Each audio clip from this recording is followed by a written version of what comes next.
Hi everyone, I'm Anastasia from gab.ia, and today we have a new episode of the Sovereign Bitcoin podcast for you. This is a really special episode as Juansgalt is going to be interviewing the founders of Engrave.io, Xavier and Ruben, who are bringing a new hardware wallet to market. And there's going to be a lot of really great insights about crypto security in this podcast. We at BYO Vault are really interested in this topic because we are educating people on the best practices and how to secure their Bitcoin online and offline. So please visit byovault.com to check us out. And without further ado, here's Juansgalt with Engrave.io. So I see that the first thing that you see when you get to your website is unparalleled crypto security, handy and easy to use. Meet the next generation of cryptocurrency hardware wallet. A true end-to-end solution to protect your holdings from every attack vector. Coming soon. So that's very exciting, and those are very very grand claims. It's always great to have more security engineers in this industry. So that's fantastic. You guys are definitely welcome. What inspired you to enter this industry and getting to hardware wallets? Oh, so you're, yeah, I think I can answer that. I've been like in space since 2013 almost, and I mean I have witnessed a lot of crypto hacks. I think the earliest one that I've been involved in personally was Mt. Gox, and then I've seen many go. And then in 2017, I was involved with a project called Swarm City, and they had done an ICO in 2016, and we were severely impacted by a hack in 2017 by the parity multisig bug, which drained all our funds, like 44,000 Ether. And since then, I think also by realizing that building an application on the Ethereum network, you realize how difficult things are. And people are extremely passionate about the possibilities that blockchain offers, but we tend to lose focus on that the most critical parts are still very new. And I mean, any like you just said, like any new eyes on this part is helpful. And I felt like this is where I can feel like making an important contribution by taking this on myself as well. So I met Edouard, our COO, but he is not in this call, while working on this on Swarm City. And that was last year in 2017, mid 2017. We shared the same passion about blockchain. And after our hack, and I mean, he has his own interests in blockchain, we just decided to get together and focus on what we thought we could make the biggest impact on. And Edouard brought Ruben as well, because Ruben has like an amazing business experience from his background. And that's, I mean, I will let talk more about that part onwards. Yeah, I guess what Xavier isn't saying is that their business, their project was really impacted massively by that hack, but there were also the guys who actually noticed it very early, and they basically, let's say, they set up a small team very quickly to just, let's say, preventively hack all the other projects. And that's a bit what I find interesting in his background story, that he was able to prevent so many losses from so many amazing projects, and basically hack them, even though it's, let's say, not very legal, but just to make sure that they weren't hacked. So they gave the money back. And I can't imagine a bigger experience than that to turn your head around and think about, shit, we need security is really an issue. So that's what I really like about his story. Gotcha. About Xavier. So Xavier, you kind of participated in a white hat sort of rescue of some of those funds. Am I understanding? So yeah, you know about what Ruben is talking to. Now I want to correct Ruben a bit. I was not personally in the white hat group, but I was very much involved in a team where all this happened. So I mean, you seem to know about the events and the rescue events that happened afterwards. I know a few things. Yeah. Yeah, exactly. So I was basically developing Swarm CD at the time, and Bernd in our team. I don't know if you know, that's like our business manager of the team, was Bernd's lab was the first to notice the hack against our multi-sig contracts. And then we sat together and we have like, we chatted about it, and of course there's like confusion, and we want to proceed carefully because we are aware that maybe this bug is something that many other people have, because all we did was use the parity smart contract, right? Multi-sig parity, which is the default that almost like so many projects are using. And the most cautious approach that seemed to us at the time was to contact Griff Green, and because he was in contact with many of the white hack group members that rescued lots of the DAO funds the year before. Yeah. And the thing is then that Griff Green was the only person that we knew was very public about it, together with Jordi maybe, because many of those people tried to like hide their identities for good reasons.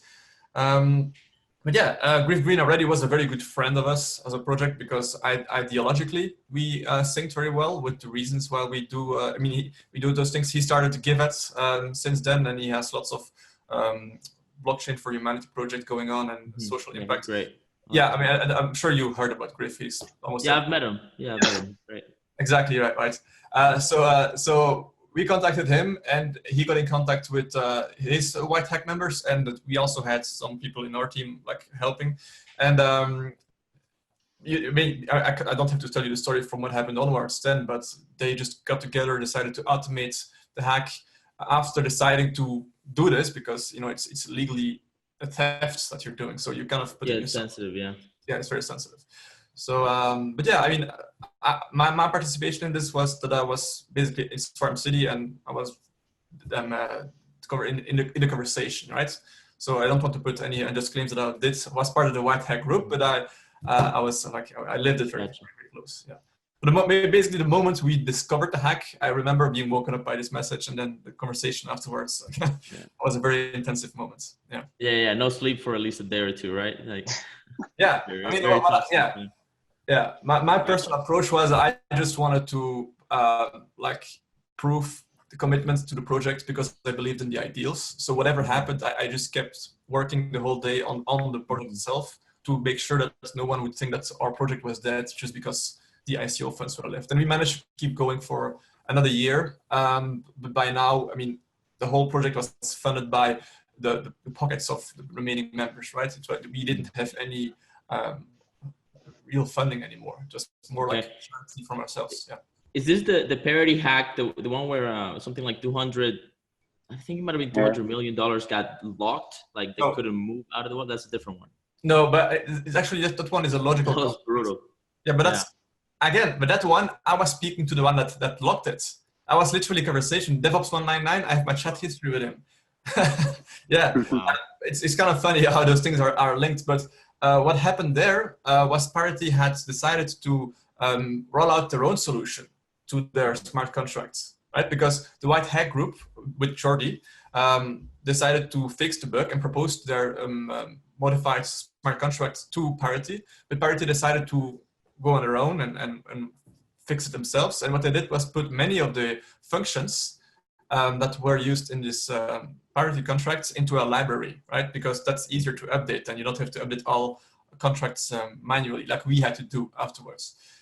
So what happened there was they kind of kept a similar bug in the library, right? And then DevOps 199 noticed that, or accidentally, we don't really know exactly.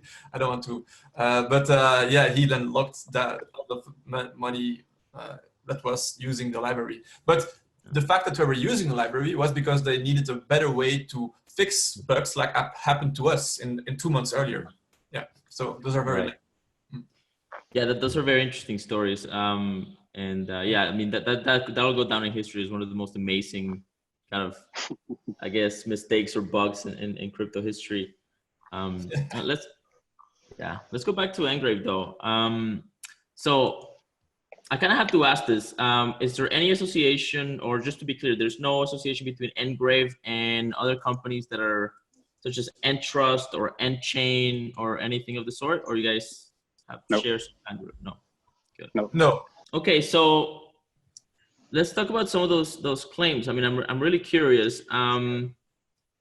What well, I mean, the basic question would be like, what makes the hardware that you guys are building different than other Yeah. wallets in the industry, right? Yeah, the way we actually think about that is that we believe that today the whole space is looking at security from the wrong angle. Um, uh, all of the solutions that we have today, they just look at one part of the solution. Security is not a hardware wallet. Security is not an exchange. Security is a fully integrated end-to-end solution. The thing is, at some point in the beginning, you have to create a wallet. You have to be able to manage and transact with that wallet, consult your accounts. You have to, what happens if you lose your key? Today, you have to put it in a piece of paper, or at least 90% of the people do that. So what happens then? That's also something that is pretty paradoxical if you think about the space. What happens if you lose that piece of paper or whatever it is that you use to store your keys? What happens if you die tomorrow? All of those questions, we have an answer for that. So the hardware wallet is just a part of our full end-to-end solution. And I think that one of the biggest differentiators between us and others is, first of all, that we are looking at that picture from the very beginning to the very end, the full user journey.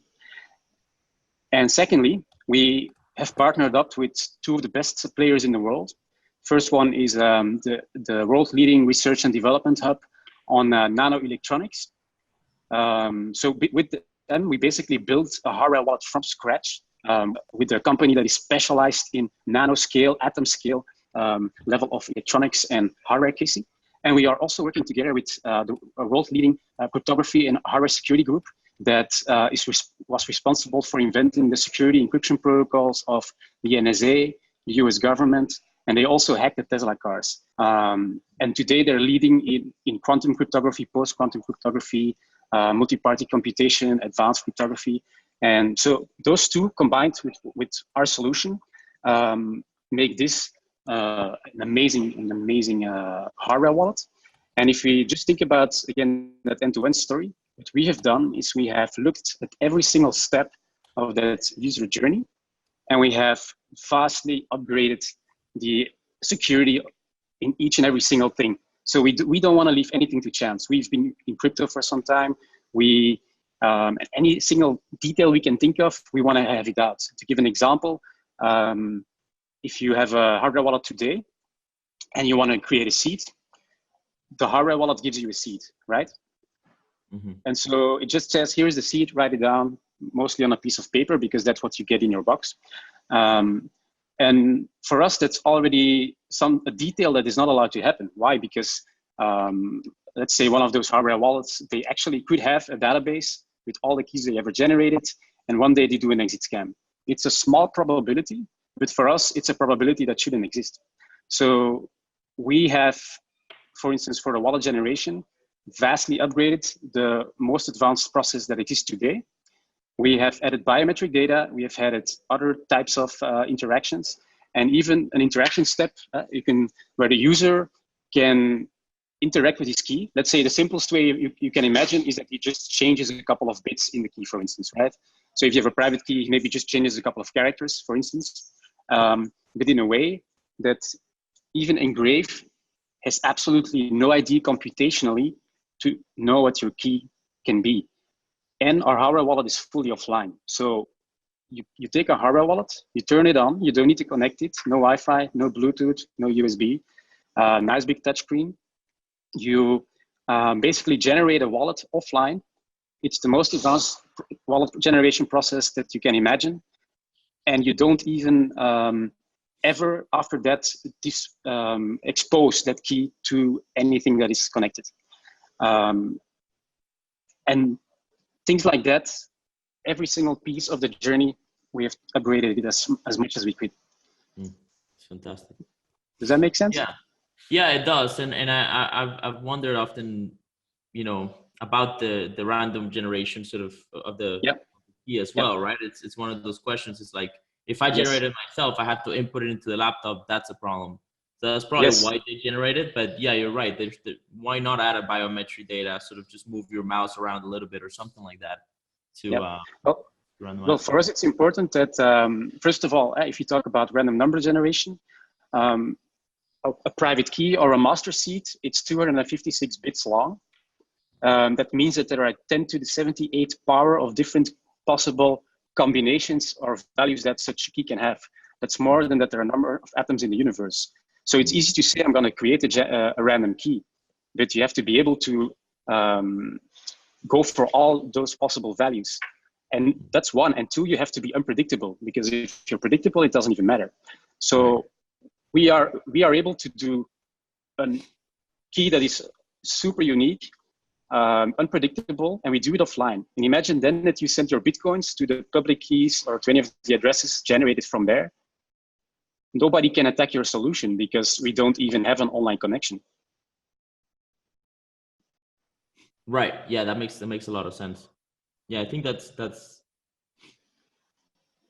very interesting. Go ahead. Yeah, and to give another example, because okay, we're talking wallet generation, but what we also saw in 2018 a couple of times was supply chain attacks, right? So people just take the device even before you receive it at home. They open it up, they pre-program their own keys, and you're basically sending money to somebody else. And so that's why you build it from scratch with the world-leading player in nanoelectronics to make sure that there is nothing left to chance, and that if you try something that you shouldn't try, the device is wiped. So help us understand this a little bit more. The supply chain attack would be somebody interferes, or let's say captures the device in transit, uses a heater to take off the stickers, opens it up, flashes it with new software. Trezor, for example, this is one of the big kind of critiques of Trezor. Their response is, well, the hardware wallet wouldn't accept new firmware because there's some sort of public key inside of the hardware wallet that is trying to verify it. What is the attack specifically, and let's talk about your solution. Just so people understand what the supply chain attack is. I mean, I kind of stopped you there at the the response by Trezor is they have a public key in it, right? Yeah, well, I can maybe help there.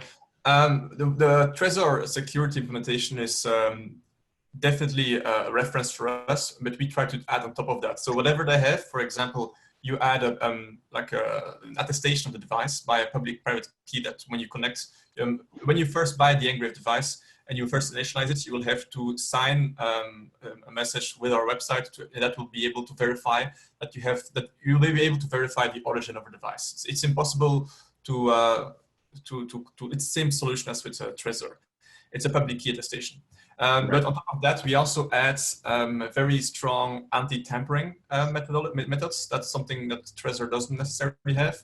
And also, I think you have to understand Trezor's philosophy. They even have blog posts about it. Is they believe that the most critical aspects of a hardware wallet, of wallet management, is just not to keep your keys on a network device, right? So they think just keeping it offline on this device already makes it safe. So they don't necessarily want to go the full hardware anti-tampering solution like we are doing.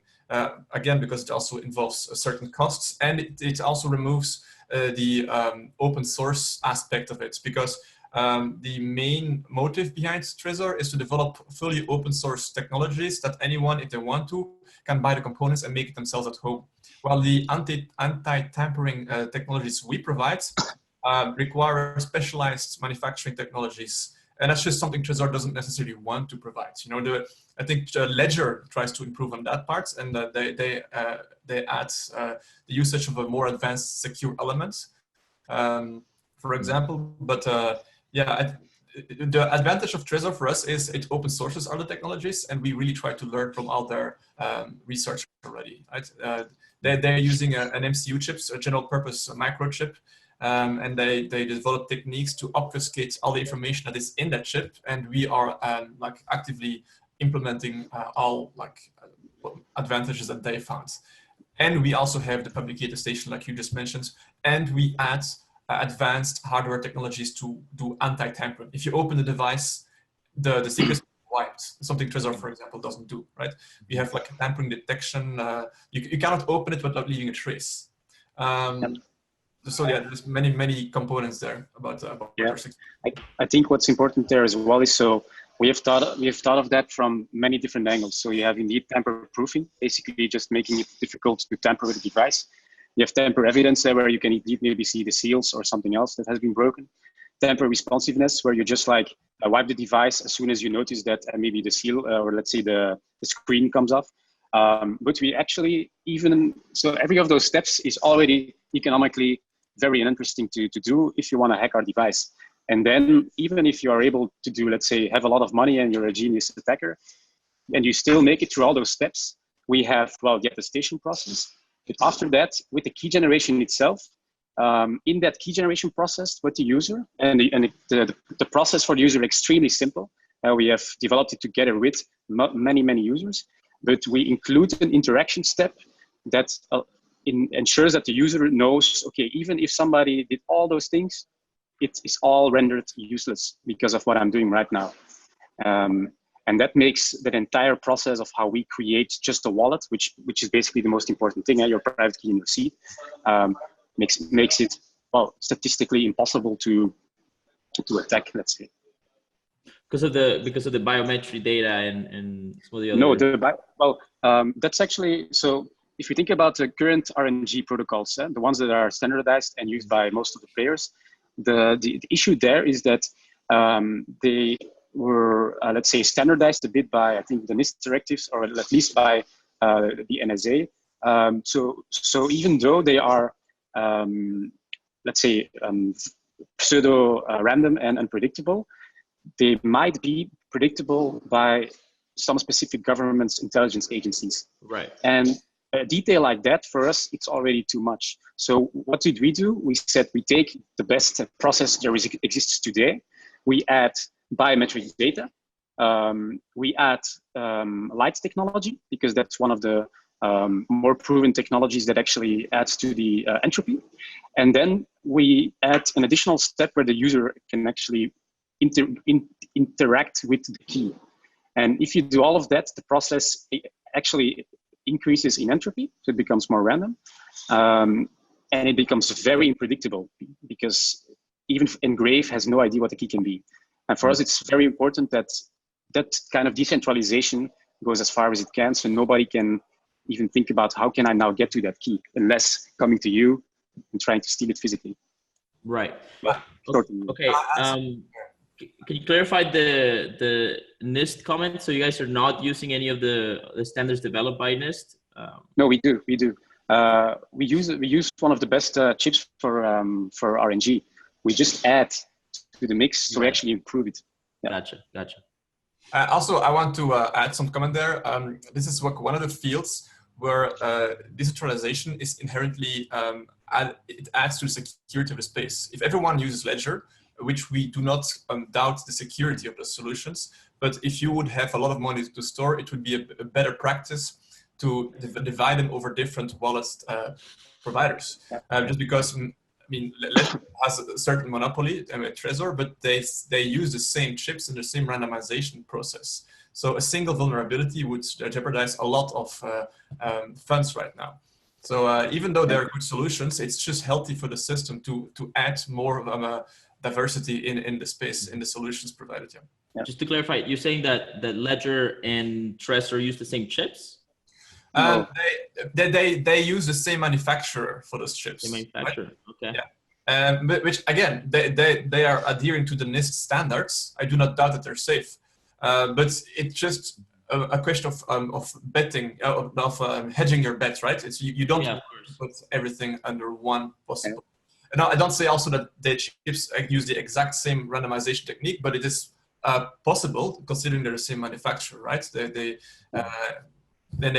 have trust enough in their solution. Why would they not share the same devices? I think what's important for us is this is not an us against some other competitor story, but more it's an us against them story. With which I mean it's us, the community, you, Ledger, Trezor, anybody else. We're all here in this together to build on that, to basically go for that worldwide blockchain adoption. we see it as our mission to get as secure as we can and to get that first layer of the, let's say, the pyramid of Maslow, where a person, a technology can only go for self-realization once his base needs are met. And we see today that many millions are stolen on a daily basis. So we want to build that security layer as well as we can. At the same time, we've also focused relentlessly on user experience. But for us, that security layer has to be, well, almost perfect, or as perfect as we can make it. So every single detail that could be an issue, we want to take it out. And that also helps in, let's say, taking away a bit the monopoly that some players have today in the market, which is not very, which might be a risk. And also it helps in boosting each other to continue to come up with more secure solutions and more user-friendly solutions. Yeah, definitely. The more hardware wallets in the space and the more diverse kind of approaches they take to it, of course, keeping rigor up, the better that we all are. And IMEC is, it's very interesting. Tell us a little bit more about IMEC. Develop these chips. Yeah, so IMEC is the world leading research and development hub for and also for innovation of nanoelectronics and actually a lot of different digital technologies. So they're specializing in sensor technology, battery technology. They can go actually very broad because in the meanwhile, they're a really big player. They're not really known by the public because they're B2B. So a lot of big players work with them. And to give an example, here in Belgium, they have a couple of $1 billion worth facilities that is where they actually make the latest technology for transistors. So every chip consists of millions of transistors, and they're currently working on 3 nanometer scale transistors, and that's atom size. So they have built a building just for that is able to, let's say, take away any kind of vibration in the earth, because the tiniest vibration already pushes your transistors, your transistors out of the exact placing that they should be. So a player like that, it's amazing to work with them to build something like what we are doing. And if we want to go for ultimate security, we need to work with the best. So we always try to surround this with the best there. And actually last year we applied to their tech acceleration program. It's the #1 university-linked tech accelerator in Europe, #4 in the world. And after a couple of months, they also noticed that we are really a team that wants to progress very fast and very qualitative. And that's why they decided to partner up with us to basically build the product from scratch. So they're a product development partner and our industrialization partner. And on the website, you can find that they are actually active in many different technologies. Sounds like great news. That sounds very exciting. Very exciting. One of the things you mentioned that's actually piqued my interest. You said that you're saying it's an end-to-end solution in the life cycle, let's say, of a user, of a crypto user. That seemed to allude to inheritance. If they die, what happens? Do you want to tell us a bit about that? Yeah, sure. So basically, let's say we support mnemonics and we support private keys, but we also invented something that we call the perfect key. And what we do there is we are able to work with a 64-character master seed. So it's a hexadecimal version. And that one we can basically tailor as we just described with biometric data, with user interaction. And once you have that key, we actually have a second solution. So our first solution is a fully offline hardware wallet, nice big touchscreen and so on. The second solution is what we have instead of paper. So we have a cold storage solution made of stainless steel, or let's say a quasi-indestructible material, stainless steel to titanium. And it's actually a cryptographic puzzle. So it consists of 2 parts. I'm not sure if you're acquainted with a couple of the existing other cold storage alternatives, but exactly, yeah, exactly. So those are typically one piece, and if you find it, you can open it up with a hammer, and you still have the seed. With us, we have 2 parts, and basically in the beginning they're together. You can put your perfect key or let's say your master seed on it, And then you can take them out of each other. And if you just find one piece, it's equal to finding nothing. So there is no information leakage if you find one part. So you need both parts to be able to know what the master seed is. And we are able to recover one of those two parts. And only one of those two parts is, let's say, costlier than the other one. And we can recover that for you. But the thing is, if a hacker would hack our full database with all the versions we have there, it doesn't matter because you need the two. So you always need to have a physical access to our end user to be able to reconstruct his master seed. Yeah. Okay. And when you say that you can recover, a piece of it, what does that mean? What do you mean by that? Well, it can be, for instance, you can go on a blockchain interface and you could say, I have a product code from the moment I ordered something. I'm entering it, and now I get the upper plate configuration back. So let's say that is one of the possible versions you can do.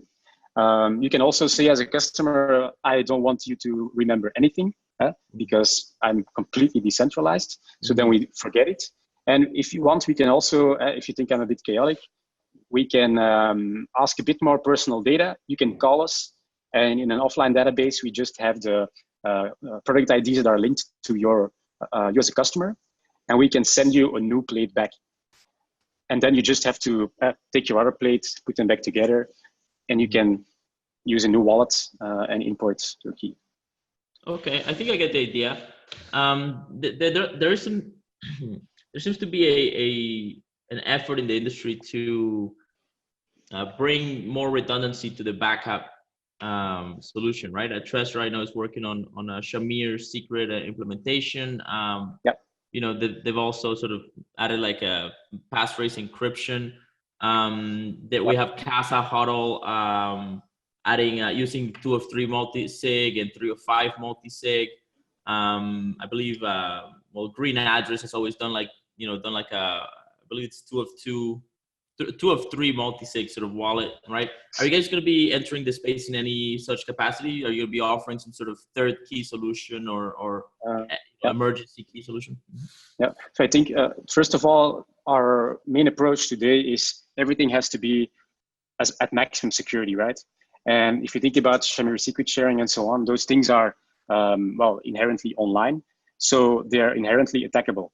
Our solution, why do we have it, and why is it completely physical? Because electronics can degrade, and a physical device, if tomorrow your house burns down or there's an earthquake, our solution is quasi-indestructible, so it will still be there. You can put it in different vaults, and you don't need any third party to collect it for you. And obviously, for the B2B version, we need to. They are more interested also in a bit more the Shamir secret sharing versions, or let's say multi-sig ways of dealing with wallets. So there you have a different kind of appetite sometimes. But if we talk about pure cold storage, they're still interested in solutions like this. That's great. I think adding more the redundancy to backup is obviously very important. I can maybe sure. help you paraphrase also what Ruben said. Is fundamentally whatever Shamir secrets. We also think research Shamir secret solutions for our backup. But what it boils down to is you add redundancy on our servers, right? So one of the Shamir parts we keep a copy of. We realize that in the end, the software, the guarantees for security you have in the blockchain space is that you have to be providing your own security for your private keys. And we help with this solution as this right now. And that is the most critical factor. It's a hard problem. Even if you add Shamir redundancy, you still have to save to keep your own parts very, very safe.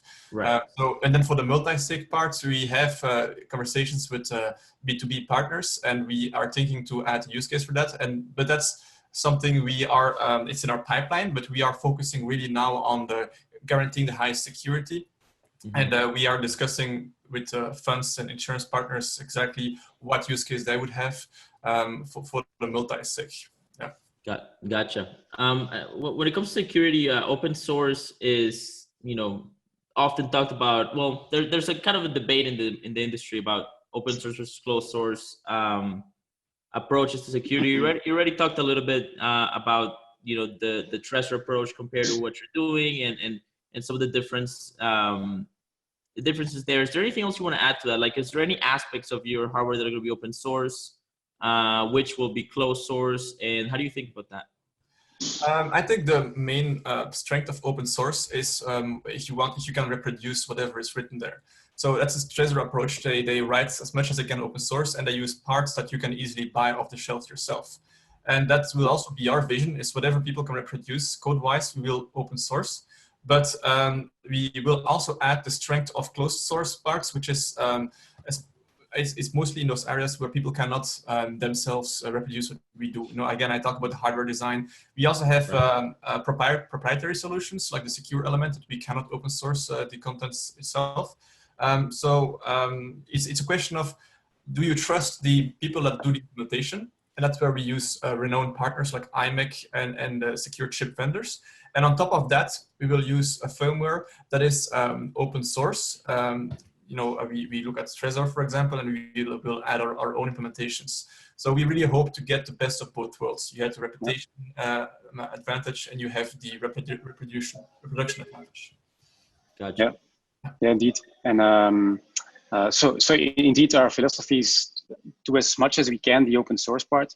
Also, if you think about pure cryptography, algorithms are only really accepted if people know what they actually do. A secret algorithm, nobody is going to trust it. It's the same with us. People have to understand what we do to understand why we are so safe, and then they will trust our solution.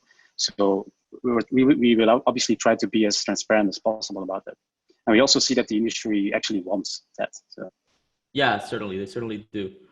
Earlier, you mentioned that you were working with, world-class crypto security or cryptography team that they've they provided services for the NSA and had, I believe, something with NIST. Tell us about them. Do you have a name that you can share with that?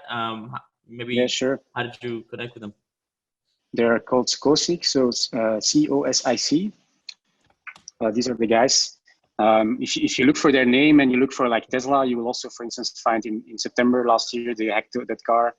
They've done many things like that, and their core team is like 7 professors, and all of them are, let's say, specialized in amazing things. You have Nigel Smart, who is going for MPC, multi-party computation, which is also something that you see a bit in the space today. Where you do actually calculations on completely encrypted data. So mind-blowing things. And these are the guys that has been with us almost from the very beginning to challenge our solution from the security side. So we have regular meetings with them where we think about, let's say, a secure element or the architecture or what can go wrong and how we have to fix it. And yeah, so if thinking about the fact that we have IMEC on the one side, COSIC on the other side, our core team, a couple of other partners, and makes that this solution can actually be as secure as we want it to be. Mm-hmm. Yeah, I want to add, maybe I want to focus on the fact that COSIC is really like the Belgium's expert hub of cryptographers. It's like they gather all the PhDs that are really good in their fields at the KU Leuven in Belgium, and they, for example, developed like the advanced encryption standards, also the KESAC algorithm. So that's the hashing algorithms, the SHA-3 implementation that Ethereum uses, for example, has been partly designed by the COSIC team. And we have regular meetings with them where we propose the solutions we have so far, and they are really there to challenge us and to add wherever we can improvements on our security model. Yeah, awesome. They're also adding, like in the new NIST competition, they're also adding a couple of new algorithms. Okay. We call them the rock stars of the cryptography world. So. Yeah, it's very interesting. The first time we met them, we were pretty impressed. Because for us, they were the rock stars, in our field. Even though, they don't have guitars and all. We didn't intentionally really go there. It's kind of a surprise for us. By being in this field, we started to appreciate the amount of talent that was close to. I mean, in Belgium anyway, we didn't know this was so dense and so packed with high quality people there.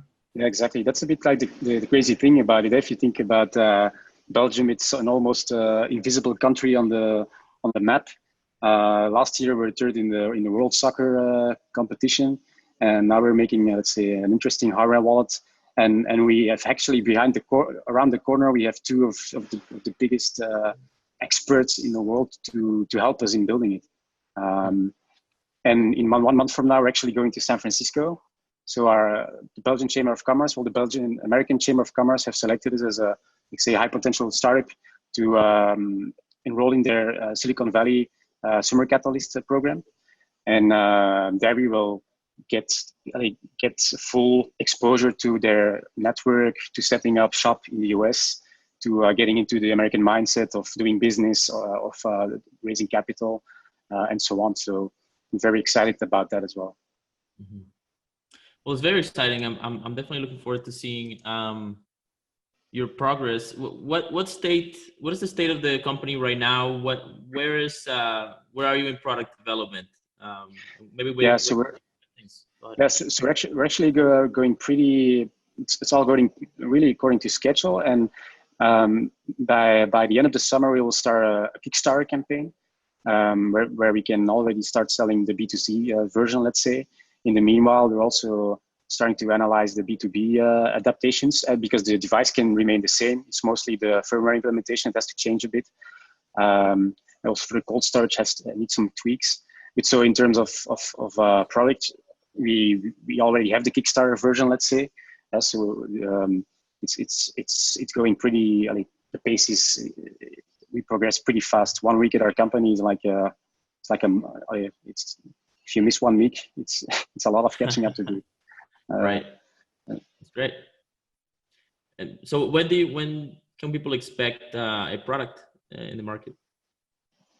More or less. So we will start the pre-sales end of the summer, and we will start industrialization, let's say end of October.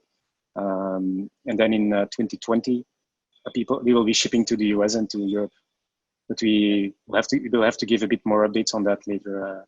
Sure. Later.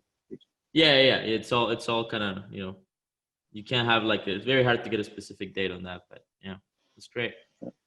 As far as investment and fundraising or anything like that, who are your biggest partners? How are you doing with investment?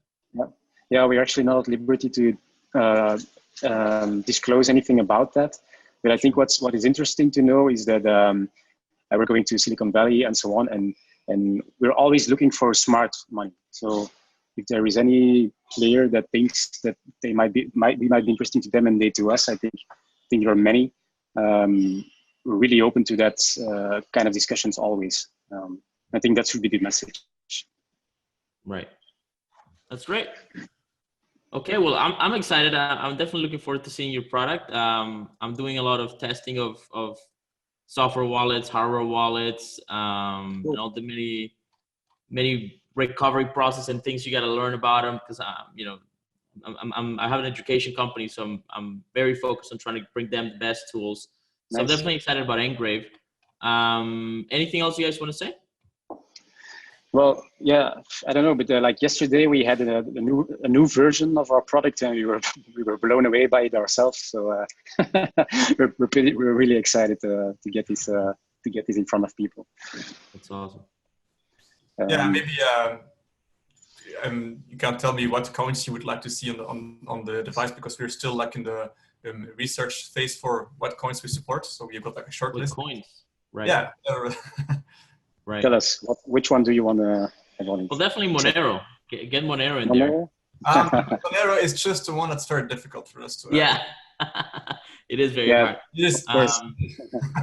Yeah, I think any support that you can give the Lightning Network is, as far as security, I think it's going to be really interesting. Yeah, we're looking into that definitely. I mean, Bitcoin, of course, we want to really work towards adding full Bitcoin supports, and Lightning is one of those aspects. Yeah, it's tricky because you have to be constantly signing transactions to help with the routing and all this stuff. So it's a bit of a different beast. Yeah, the thing is, the more transactions you have to sign, the more complicated it becomes. So that's also why Monero and its ring signatures is complicated for us. Right. Add Namecoin. Namecoin's cool. Namecoin. Yeah. All right. I can do that. Yeah. Great. And Pepe Cash. But I mean, we have to. It's just a pointer. Now we have to like see the community feelings about coins. And yeah, of course. Yeah, Yeah, if you but ask me which ones. Yeah. Huh? You're worth 100 votes. So Sweet. so So it again, suddenly went in the roadmap to. nice. I think one vote last. Pepe Cash and Namecoin. Go ahead. All right. I think one last thing I would like to add is what I believe is missing a bit is like that the really feeling of everybody together against malicious hackers, against losing your key. So we would like to really build a movement around that, to get the revolution warm again. People wearing socks saying "I am the revolution," stuff like that. Right. So that's also something we're gonna be working on in the future. Just like to get that mindset of the people in the right direction, that we all get the blockchain adoption a bit more around the total globe. Yeah, get some of that community passion again. I'm all for exactly. it. That sounds great. Thank you guys for watching. If you made it to the end of the episode, then you're the kind of people that we want to talk to. If you need any kind of help with securing your online assets, your digital assets, your online accounts, exchanges, etc., and if you want to learn more about the Bitcoin industry, please don't hesitate to reach out to us. You can either leave a comment below or you can contact us on byvault.com. I hope you enjoyed that episode. Until next time, bye.